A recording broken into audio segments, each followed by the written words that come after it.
and I read the article, Top Secret Chocolate Situation by Steve Almond. He starts off the article with being at a Cambridge brand plant, which is a candy manufacturing company, and he talks to Mrs. Gordon about getting a tour of the plant, like to see like how the candy is made and like what goes into the candy process. And she has to tell him no because of competitive reasons, and he really harps on this because like it's almost like compared to Charlie and the Chocolate Factory, because like no general public knows anything about what happens in candy manufacturing. And she says this because you cannot patent a chocolate bar. Like, you can't patent a Hershey's bar, just the chocolate in it. You can't do that. But what you can patent is what I said, the name Hershey, a wrapper, like a Snickers is brown, or like if you do Hershey's milk chocolate, it's also brown, and then there's the cookies and cream is white, like stuff like that, and then the logo.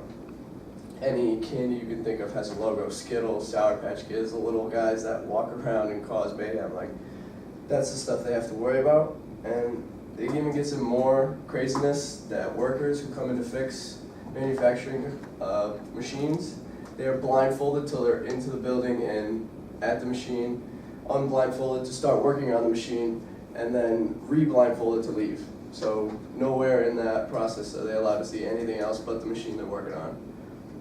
It's like they treat it as it's like Area 51. You never know what is happening inside one of them. He then transitions to the business side of candy manufacturing, and the candy big corporations are Nestle, Hershey, and Mars, who just run all of candy. Any type of candy you can think of is probably owned by one of those brands. They've been destroying like little candy shops. Like if you ever talk to your parents about like where they used to go for candy, like there used to be just candy stores. There was no like in the supermarkets, anything like that. And those are just being absolutely destroyed because of these massive companies. We're supposed to be going from 6,000 candy manufacturing companies to 150 in the next few years, which is a lot, like way too many, especially for business. And this is mainly caused because of slotting fees. So like where you see your candy bars, like when you go to the supermarket, like Walmart or Market Basket, you know, on the side next to the cash register, that costs like thousands, like tens of thousands of dollars to get your candy bars there. And that's perfect because children's height is the exact height of where you put your candy bars. That's how most businesses thrive. And he really harps on that for a very long time about how it's very unfair for the little guy and the big guy is just destroying it. He goes more on about the shelves and about how tastes are developed. So when you were born, you did not just automatically like milk chocolate, dark chocolate, or caramel, or whatever you're into. You taste it, and you develop that. You get into it. Like milk chocolate bar, Hershey, which I'm sure everyone knows of. The only reason the American public likes it is because Hershey jammed so many milk chocolate bars during the late 1890 that he jammed so many into Americans' mouths that you eventually had so much of it that you enjoyed it. You went from dark chocolate to milk chocolate. His final thing he talked about was CandyDirect.com, which is a new candy company that is now owned by Steve Trano, a 31-year-old from Rochester, New York. He was a very smart man.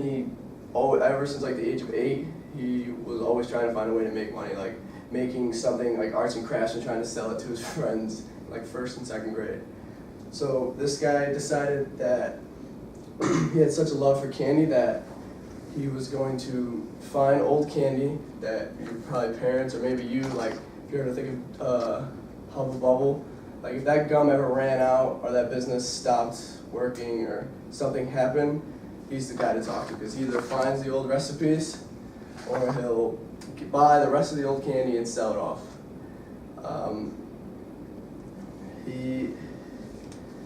The Black Barrel, yes, the Black Barrel was like, it was some type of like candy you like suck on, like a hard candy. And he bought, right when his business started, he bought like 300 pounds of it. It was the last of it. And it was just sitting in his apartment. He barely could sleep. He had to sleep in his office. So there's no more room.